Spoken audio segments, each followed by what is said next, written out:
그렇다면 오늘장 추천주로 넘어가 보겠습니다. 어떤 종목인가요? 네, 오늘 준비한 종목 뉴입니다. 네, 역시 콘텐츠 쪽에서 골라오셨는데요. 세부적인 장점들 짚어봐 주세요. 네, 우선 이제 뉴 같은 경우에는요, 많은 분들께서 아시는 드라마 태양의 후예를 제작을 했습니다. 그리고 영화 같은 경우에는 독전이란 영화 등을 제작을 했고요. 최근에는 이제 넷플릭스 오리지널로 공급했던 낙원의 밤이란 영화 등도 제작을 했습니다. 말 그대로 이제 대표적인 국내의 이제 제작사 중에 하나라고 할 수가 있는데요. 앞서서 이제 제가 A 스토리 말씀드릴 때 말씀드렸던 부분인데, 결국 마찬가지 논리입니다. 디즈니 플러스가 국내 런칭을 하게 된다면 수혜를 어떤 종목이 볼 것인가라고 했을 때 대표적인 종목으로 뉴가 있다라고 생각을 하거든요. 기존에 이제 디즈니 같은 경우에 그 방대한 컨텐츠를 이미 보유를 하고 있습니다. 그래서 컨텐츠 자체가 충분하긴 하지만 중요한 것은 국내에서 서비스를 하는 거잖아요. 그렇다면 장기적으로 국내에서 이제 경쟁력을 강화하기 위해서는 넷플릭스의 막 킹덤이었다든지 이번에 나왔던 오징어 게임이라든지 이런 것처럼 국내 로컬이죠. 국내에서 흥행할 수 있는 그러한 이제 작품을 만들어내는 것이 굉장히 중요하다라고 할 수가 있고요. 우리나라 같은 경우에 한국에서 제작한 콘텐츠를 선호하는 이제 국내 OTT 사용자들이 니즈가 있거든요. 그래서 이제 이것에 맞추어서 이제 얼마나 많은 로컬 오리지널 콘텐츠를 확보하고 제작하느냐가 굉장히 중요한 포인트 중에 하나라고 할 수가 있습니다.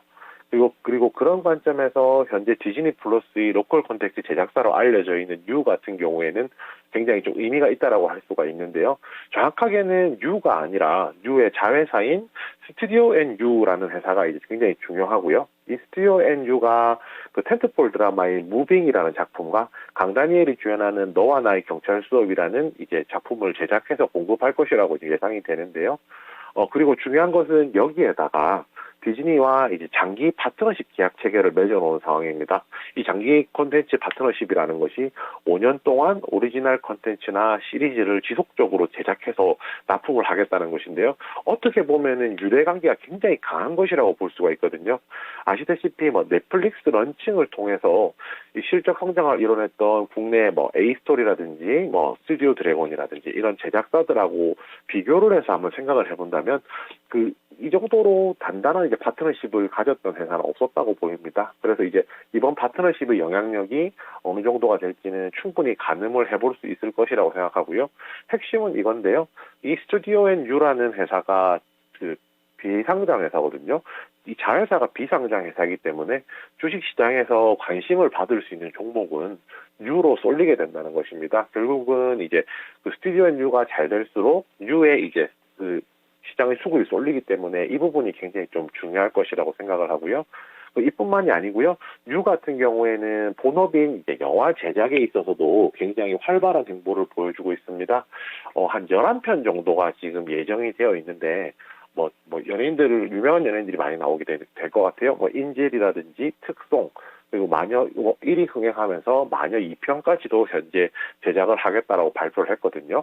그렇다면 뉴 같은 경우에는 기존에 꾸준하게 진행하던 영화 산업에서의 성공이 보장되는 상황에서 이번에 이제 디즈니 플러스 국내 런칭까지 더해지면서 향후 성장성에 날개를 달 수 있는 그런 좋은 상황에 와 있다고 그렇게 말씀드릴 수 있습니다. 네.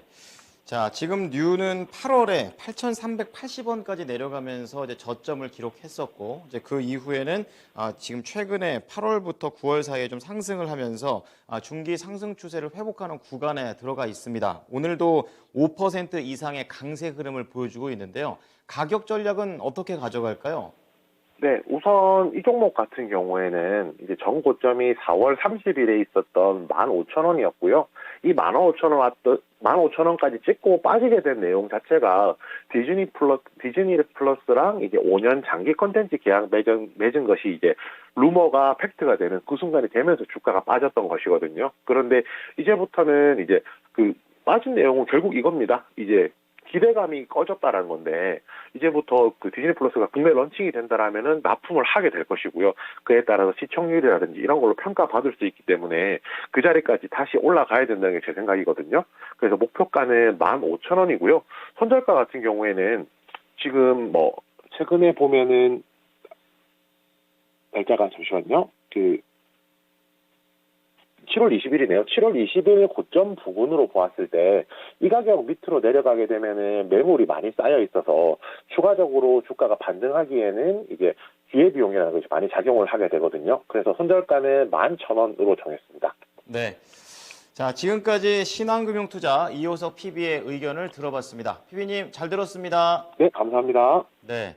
자, 오늘 이호석 PB의 종목은 이제 콘텐츠주에서 나오게 되는데요. 2주 연속으로 좀 나옵니다. 뉴라는 종목이 되겠고요. 매수가는 현재가를 제시를 했습니다. 그리고 목표가는 15,000원, 그리고 손절가는 11,000원을 제시했습니다.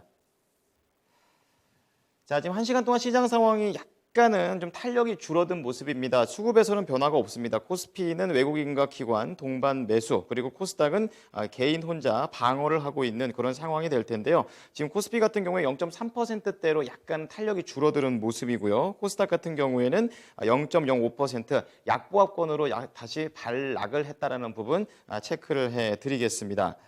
자, 지금 이번 주 같은 경우에는 9월에서 이제 10월로 넘어가는 한 주가 되겠죠. 아무래도 마무리도 잘해야 되고, 그리고 새로운 달에 대한 첫 단추도 잘 끼워야 되는 중요한 한 주가 될 것으로 보입니다. 변동성이 좀 심하겠지만 토마토 TV와 함께 이러한 구간 안전하게 잘 준비해 나가셨으면 하겠습니다. 자, 오후장 힘내시고요. 내일 뵙도록 하겠습니다. 지금까지 투자 판단에 도움이 될 수 있는 정보를 제공해 드렸습니다. 하지만 특정 종목의 상승과 하락을 보장하진 않으니까요. 이 부분 참고해 주십시오. 고맙습니다.